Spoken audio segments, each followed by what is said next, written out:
যোদ্ধা, দেশের উন্নয়নের জন্য তারা কিন্তু যুদ্ধ করে থাকেন। প্রক্ষান্তরে ক্রিকেটের উন্নয়নের জন্য কিন্তু তিনি যুদ্ধ করে থাকেন। পরপর অনেক সিজনে কিন্তু পৃষ্ঠপোষকতা করেছেন। উনার প্রতি আপনি কিছু বলবেন?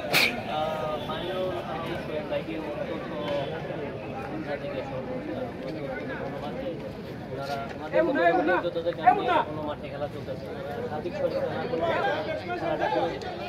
আমার ভাইয়ের জন্য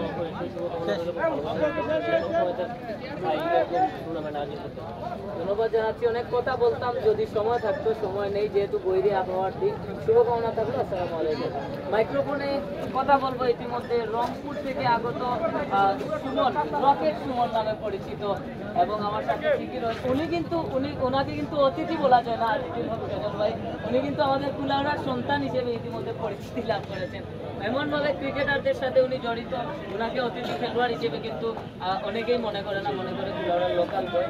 পরবর্তীতে ওনার সাথে কথা বলবো। প্রথমে রংপুর থেকে আগত সুমন ভাই, অর্থাৎ রকেট সুমন নামে যিনি পরিচিত, ওনার সাথে দু একটি কথা বলবো। কেমন আছেন?